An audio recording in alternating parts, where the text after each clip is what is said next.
Welcome to One Step Beyond, a show about positively engaging with the world outside our door.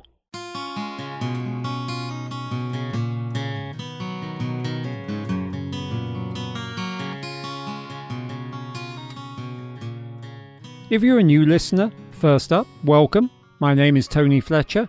And second up, this is not a regular episode. And if you're old here, well, age is but a number. And this is also not a regular episode, meaning one in which I conduct an interview with someone about stepping outside their comfort zone, and sometimes doing that interview in the field, as we call it, or, per the last episode, bushwhacking up a mountain in the snow with a guest who takes off his shirt halfway through the climb. No, none of that today, and here's why. Typically, One Step Beyond drops every other Thursday, and that would mean, the way the chips have fallen in 2020, Thanksgiving. As at least 3/4 of my listenership is in the States, though I'm proud to say the show has been downloaded in 38 countries and counting, that would be a likely recipe for disaster. Even in this awful COVID year, in which I really hope my American listeners are doing the right thing and staying home for Thanksgiving, I don't expect anyone to be rushing to their phones for the latest podcasts this particular Thursday morning. At the same time, regular listeners may know that in what I sometimes call the default world, the one outside this podcast, I am a writer by trade, and my books have included one published memoir with another to come.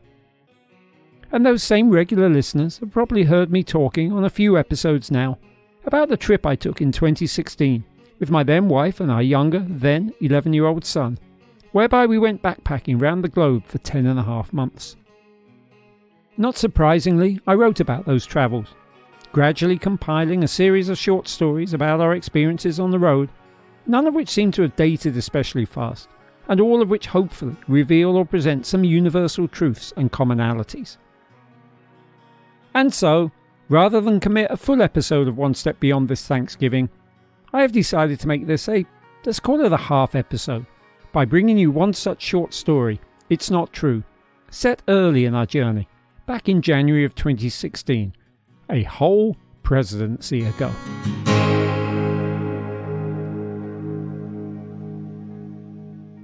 And on that positive note, please join me on our travels as we prepare to go One Step Beyond!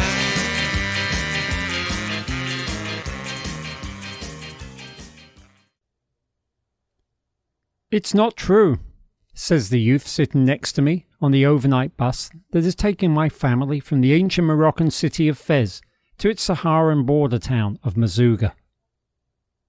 I am in a window seat. My wife and young son are bundled up in a row behind me, and I have my earbuds in place, listening to music for just about the first time in our 3 weeks of travels at the start of a full year's worth of them. The youth, I'd place him around 17, boarded the bus just a few minutes ago in the city of Meknes with what I assume to be his mother and younger brother, who have themselves bundled up together in the row in front. He is wearing a large, bulky, touristic baseball cap with the slogan COD emblazoned on top, and he has just tapped me on the shoulder to tell me that something is not true.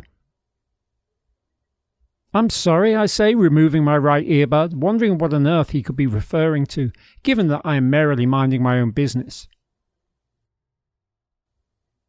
It's not true, he repeats, pointing to my iPad, on which I have the Kindle app open. What it says there, about Africans, it's not true. The book I am reading on Kindle came recommended to me by my Tanzanian friend Protus, back in Phoenicia, in New York. It's called Africans and Americans Embracing Cultural Differences by Joseph L. Mbeli. Protus, who was able to resettle in the States after an American tourist to Tanzania took a liking to him when Protus worked as a guide on Kilimanjaro and sponsored his college education, suggested I pick up a copy after the last of our many lengthy meetings at Mama's Boy, the Phoenicia Town Hall coffee shop, before my family set off on this year of global backpacking. But then Protus informed me that, unfortunately, he hadn't been able to find a group of paying Americans to take on a more sedentary pace up Kili earlier or later on his journey to make his own trip to Tanzania worth his while. As our family's flights were already booked by this point, that would mean no run up Kilimanjaro, which was probably a good thing, but Prodas promised to still schedule our time in his country of birth and assign one of his team there as our driver and guide on less taxing adventures. At that final meeting, I had said something about how I would have been fine arranging the schedule on my own, but that, this was Africa. The email that followed hours later, recommending the book Embracing Cultural Differences, confirmed that Protas had registered my insensitive statement, one born, I was all too immediately aware, out of a total lack of personal experience. I had never even set foot on the continent. Mbele had written Embracing Cultural Differences based on his own actual experiences. As a Tanzanian adapting to the States during his graduate studies in Madison, Wisconsin in the 1980s, and then at a small college in Minnesota in the early 1990s, where he introduced courses in post-colonial and Third World literatures. His writing was additionally informed by the reverse culture shock of the white American students he accompanied to his homeland for research. Some of Mbele's observations were delivered with a certain graceful humour. I used to spend time with my fellow African students joking about American ways, he noted in the third sentence of his introduction. We wondered why, for example, the police often arrived at parties to report complaints by neighbours that the music was too loud. What was the purpose of a party, we wondered, if not to have a good time, and how could anyone have a good time if the music was not loud? This was clearly a man after my own young man's heart. But some stated differences were more sombre. The more the Americans talked about hazards in other countries, especially African countries, the more they seemed to imply that the United States was a very safe place, perhaps the safest in the world. I saw these conversations not really as occasions for sharing useful information, but as reinforcements of American propaganda. For my part, I was under no such illusions that the US was, quote, the safest place in the world. I'd spent too much of the last few years poring over statistics of our appallingly high murder rate, largely the result of lax gun laws, about which I lobbied our local Republican congressman in person, with absolutely no success. And yet, in my conversations with Protas, I had nonetheless, and however unintentionally, implied that all of Africa was somehow unsafe. I had fallen victim to that same American propaganda. Still, these are not the sections I'm reading when the Moroccan youth taps me on the shoulder to say it's not true. I'm reading the following. It is normal for African women attending a class or a public meeting to be breastfeeding their infants at the same time. Africans don't even pay attention to this, let alone think about it. The Africans acknowledge, without any reservation, the child's right to suckle her mother's breast. Coming from a Moroccan perspective, i.e. the youth alongside me, the opinion, it's not true, is, well, true. You're more likely to see the Moroccan king advocate for an entirely free press than see a Moroccan woman breastfeeding in public in this Islamic nation. Outside of the big cities, you're unlikely to even see a Moroccan woman's bare arms. So, once I realised what the youth is referencing, and that, leaving aside his disrespect for his fellow passengers' privacy, that he can read English as well as he can speak it, I take out my left earbud as well, put them on my lap, and think of how to respond. Well, this book is written about American perceptions of Africans, I begin to explain, hoping he will get my drift. I am African, says the Moroccan, stopping me right there. And what it says is not true of my people. He's got me, and by extension, the author. A book that aspires to challenge and break down international stereotypes of Africans has inadvertently lumped them all together. Ethiopians and Egyptians, Tanzanians and Tunisians, Malians and Moroccans alike. Later, rereading the book, I would see that in his introduction, Mbele takes pains to stake meaning to his words. There are many cultures in Africa, he admits. Sometimes I use the term Africans to mean only black Africans. Mbele's Africa clearly is that of the Sub-Sahara. It does not include those north of the Great Desert. And that, my new travelling companion has just made clear as we take a bus ride south to the same Great Desert, is an error. Yet Mbele's mistake proves to be my own good fortune. I agree with the youth that yes, Moroccans are Africans too, and that nobody, not even a black African author from Tanzania, should attempt to paint an entire continent of over 1 billion people with the same brush. And with that, having assuaged his grievance, we find ourselves in the midst of a grand conversation. The youth is indeed 17 years old. His name is Mahmed. He is clearly well educated, and he is evidently keen to educate himself further, judging by the questions he begins to pepper me with. The first of them, however, almost comically, plays straight back into the exact sort of international generalization he has just sought to discredit. Is it true that Americans eat early?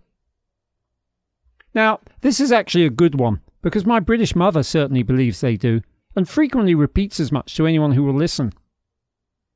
I remain curious as to how such an admittedly harmless notion becomes perceived as a universal fact. Is it due to the senior citizens who flock to local diners and franchise restaurants for the early bird specials? And what constitutes early? In Spain, especially the big cities like Madrid and Barcelona, sitting down for dinner anywhere before 9 p.m. seems almost juvenile. Yet I grew up in an England where tea, as we called it in my house, was served at 6 p.m. religiously. Meantime, during my nightclubbing days in New York City, I'd frequently have a meal when the clubs closed after 4 a.m. Whether that counted as an incredibly early breakfast or a ludicrously late dinner is probably not a debate I can solve with Mahmed. Accepting whatever soft answer I give him, Mahmed moves us on to a much more important international cultural reference point, namely football.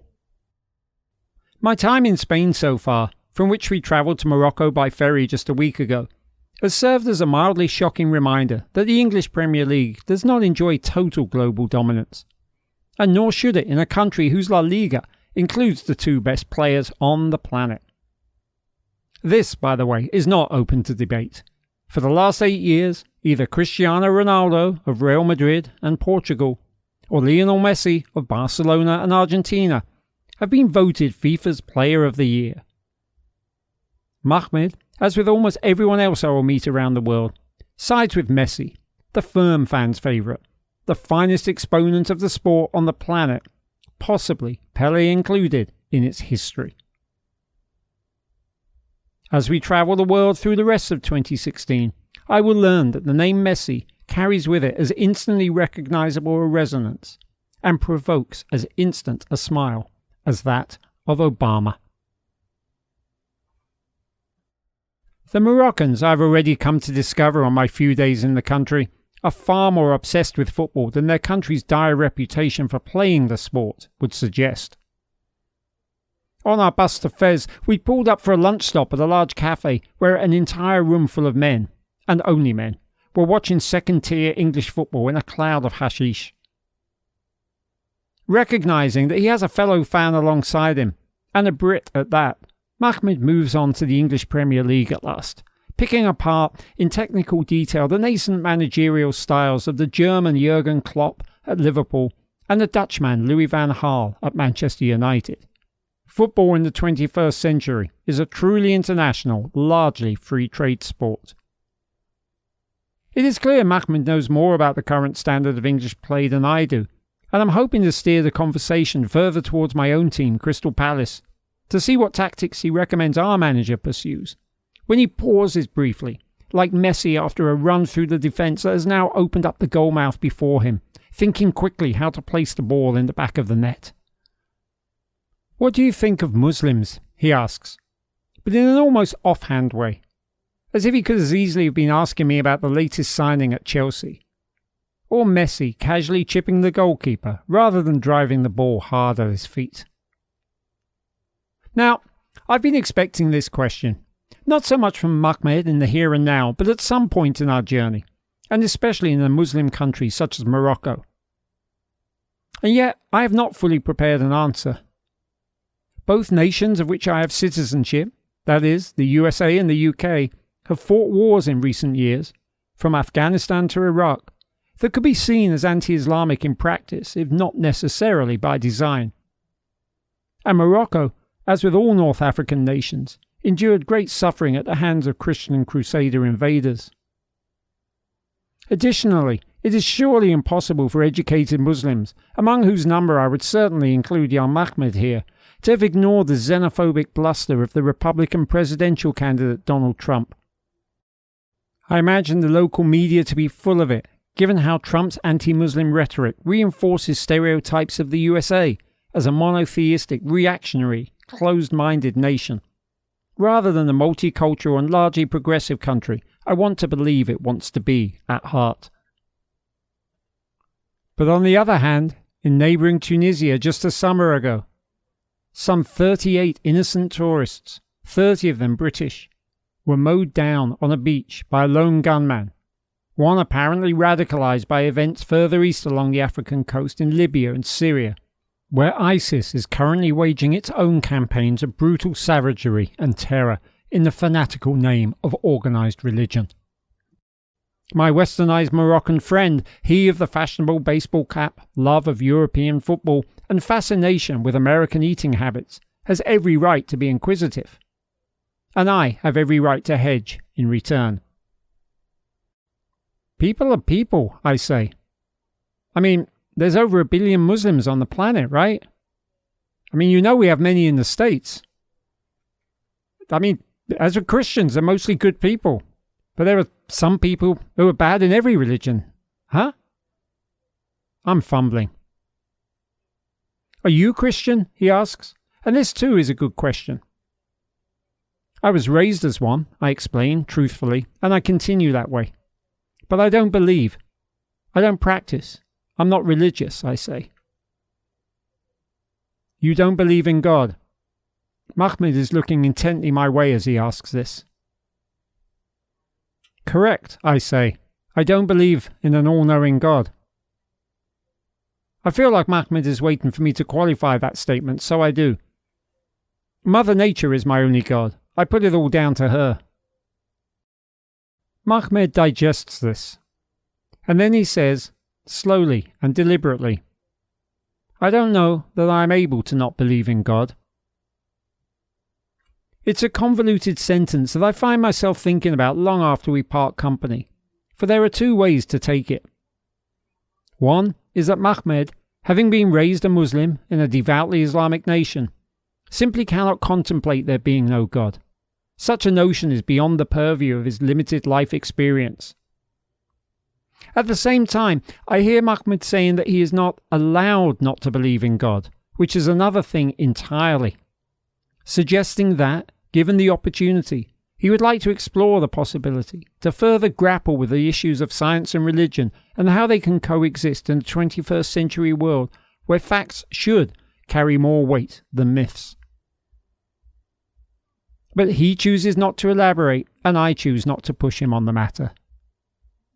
I am conscious that we are among the only people talking as others strive to sleep on an overnight bus that has not a single spare seat, and I'm not sure if it's my responsibility to pursue such a delicate debate in full listening range of them all.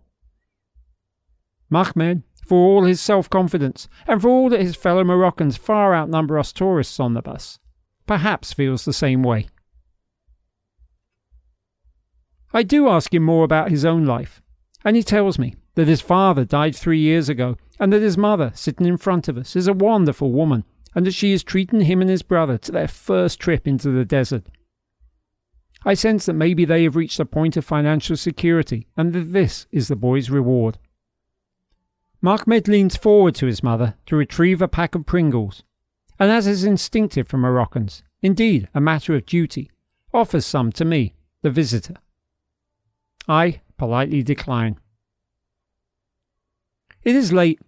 The bus has only a few more hours before it will deposit us in Mazuga, and I feel the need to try and get at least some sleep. I explain as much, politely, and press play once more on the music on my iPod, a collaboration between Terry Hall, once of the Specials, and Mushtaq of Morocco.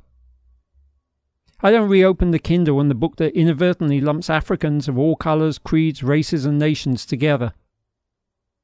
But it does occur to me that, having met such an intelligent and interesting young Moroccan, I would do well to ask if he has email. Well, of course he has email. The question would be whether I can have his address, and to consider an ongoing pen-pal relationship. I can't offer college sponsorship, but Mahmoud is the kind of person that our planet's future depends upon if Muslims and Christians are to stop with this fighting, if the vast number of young people in Morocco are to have a greater understanding of Western culture and us of them. It might do him well to have a friend in the States, an older mentor of some sort. But hey, we're not yet a month into our trip. Indeed, we're only into our first week outside of Europe, and I'm almost certain to come across other teenagers of equal intellect and intrigue on our travels, right? Wrong. Though there are any number of fascinating conversations in store for me, many of them conducted, like this, in the suspended animation of confined travel, confirming the importance of taking public transport, I will meet no one quite like Mahmoud. I fall asleep. I presume he does likewise. And when we all wake up and groggily disembark at Mazuga, the night not yet having fully succumbed to dawn, he and his mother and brother head one way in the grey light, and we find the host from the dar we are going to stay at on the border of the desert to take us in a different direction. It seems improper to ask for contact details in front of Mahmoud's mother, as if that might get him into trouble. I have missed my opportunity. I rue it still. Almost 5 years later, I wonder what has become of him. Whether he went to college and travelled abroad, whether he found the place in the modern world suitable to his calling and intellect, whether he sends money home from wherever he is to support his mother, or whether, perhaps, he still lives at home supporting his mother. Most of all, I wonder whether he is yet able to not believe in God.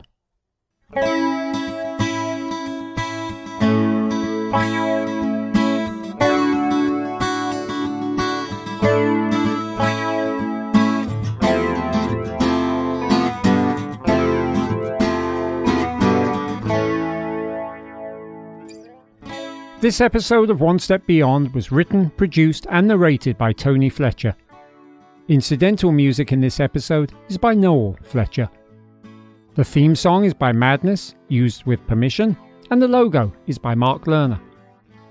To subscribe to a newsletter or just reach out via email, contact One Step Beyond at ijamming.net, ijamming.net. And of course, you can find us on social media. Just search One Step Beyond with Tony Fletcher, and we should come up on Instagram, Facebook, and Twitter. And you can find all of these links in the show notes. One Step Beyond is available on just about every podcast platform known to man, and most likely a few that have yet to be discovered. And it's hosted by Acast. If you like what you hear, please hit the subscribe button and or leave a positive rating and or review. Special thanks to Radio Kingston for airing these episodes and for supplying studio space when not under lockdown. Until next time, stay safe and stay active.